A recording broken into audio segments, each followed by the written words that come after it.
जैसे मैं एक आपको छोटी सी बात बताता हूँ, उदाहरण देता हूँ छोटा सा, जो मेरे को लगता है कि हर घर की लमसम कहानी है। मैं मेरे घर से बताऊंगा ये, जो मुझे लगता है लमसम घर घर की कहानी है। जब अपने बड़े कुछ भी बात रखते हैं तो घर पे वो बात अलग रखते हैं, समाज में वो बात अलग रखते हैं। अब सोशल मीडिया का जमाना है तो सोशल मीडिया में भी बात अलग तरीके से रखते हैं। हम जैसों का क्या है कि स्ट्रेट फॉरवर्ड है, बीजेपी के समर्थक है तो बीजेपी के समर्थक है, हिंदुत्व के साथ है तो हिंदुत्व के साथ है, मोदी जी के समर्थक है तो कट्टर मोदी जी के समर्थक हैं। पर हमारे बड़ों का ऐसा नहीं है। हमारे बड़े हर चीज को नाप तोल के चलते हैं। समाज में क्या बोलना है जिससे कोई बुरा ना माने, परिवार में क्या बोलना है जिससे कोई बुरा ना माने, सोशल मीडिया में भी क्या बोलना है जिससे कोई बुरा ना माने, वो इस तरीके से चलते हैं। तो अभी मैं मेरे पिताजी की बात बताता हूँ, पापा की। पिताश्री अभी वोट दे के आए थे, तो मैंने उन्हें कहा कि आप बच्ची के साथ, उनकी पोती के साथ आप फोटो क्लिक कर लीजिए। मैं आपकी फोटो क्लिक कर, मतलब इस तरीके से जिसमें आपने ये एक साइन करते ना, वोटिंग साइन, इस तरीके से कर देता हूँ। तो पिताश्री ने अपनी पोती के साथ में फोटो क्लिक करवाई मेरे से, तो उन्हें एक दो फोटो अच्छी लगी तो वो सोशल मीडिया पे पोस्ट करना चाहते थे। अब सबसे बड़ा उनके लिए है कि अब स्टेटस क्या लगाए। अब वो डायरेक्ट नहीं लिख सकते कि हमने वोट बीजेपी को दिया, क्योंकि समाज में भांति भांति के लोग रहते हैं। हमने इनको वोट दिया, किसी मतलब बीजेपी के कार्यकर्ता का, मतलब बीजेपी के सांसद का नाम लिखे या जैसे भी, वो नहीं लिख सकते। मुझे कहते कि मैं ऐसा लिख दूं कि मेरा वोट देश हित में, मेरा वोट धर्म के लिए, मेरा वोट फ्यूचर के लिए, मेरा वोट मेरे बच्चों के लिए, मेरा वोट मेरे बच्चों के भविष्य के लिए। अब जितने उन्होंने 4-5 लाइनें लिखी, हो सकता है वो उनमें एक आधी लिखते या सारी लिखते, जैसा भी। पर मैंने उन्हें एक बात कही कि आप इनमें से कोई भी लाइन लिख दीजिए, पढ़ने वाला समझ जाएगा आपने किसको वोट दिया। गहराई की बात कह रहा हूं।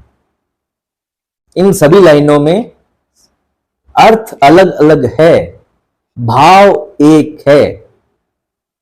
भाव एक है।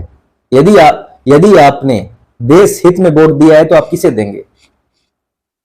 यदि आप अपने भविष्य के लिए वोट देना चाहते हैं तो आप किसे देंगे? यदि आप अपने बच्चों के भविष्य के लिए वोट देना चाहते हैं तो आप किसे देंगे? और यदि आप धर्म के लिए वोट देना चाहते हैं तो आप किसे देंगे? यदि आप सबकी सर्वसम्मति के लिए वोट देना चाहते हैं, सबके विकास के लिए वोट देना चाहते हैं, सबके उद्धार के लिए वोट देना चाहते हैं, आप किसे देंगे? जब हम ये निशान फोटो में ये निशान दिखाते हैं और ये अपने कैप्शन में लिखते हैं कि ये वोट मेरे बच्चों के भविष्य के लिए, ये वोट मेरे धर्म के लिए, ये वोट मेरे फ्यूचर के लिए, ये वोट आस्था के लिए, ये वोट राम मंदिर के लिए, ये वोट 370 के लिए, कोई भी लाइन लिख दीजिए आप जो आपसे और आपके समाज से, आपके फ्यूचर से रिलेटेड हो, पढ़ने वाला समझ जाता है कि आपने वोट किसको दिया है। आखिर ऐसा क्यों? सबको पता है, लाइन पढ़ने वाले को पता है, उसने देखा नहीं है आपको वोट देते हुए।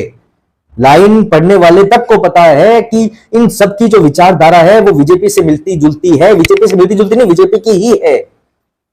और किसी पार्टी का नाम क्यों नहीं आता बीजेपी के अलावा? क्यों नहीं सोचता कोई सपा, बसपा, आम आदमी पार्टी, कांग्रेस, आरजेडी, तृणमूल कांग्रेस, ममता बनर्जी? क्यों नहीं सोचता कोई? क्यों बीजेपी का नाम डायरेक्ट आ जाता है? क्योंकि सब विचारधाराएं बीजेपी की है। पर जो बस जो वोट दे रहे हैं उन्हें नहीं पता, उन्हें पता है, सॉरी, बस जो वोट नहीं दे रहे हैं उन्हें नहीं पता कि भैया हमें वोट देना कितना जरूरी है। हम जो वोट दे रहे हैं वो हमारा फ्यूचर, हमारे बच्चों का फ्यूचर, हमारे समाज का, हमारे देश का फ्यूचर तय करेगा ये वोट। छोटी सी प्रॉब्लम आई, वोट नहीं दिया। थोड़ी सी गर्मी पड़ी, वोट नहीं दिया। कहीं गए हुए हैं, वोट नहीं दिया। थोड़ा लेट हो जाएंगे, वोट नहीं दिया। थोड़ा चीजें डिले कर सकते हैं। ठीक है, आज का टॉपिक यहीं समाप्त करते हैं।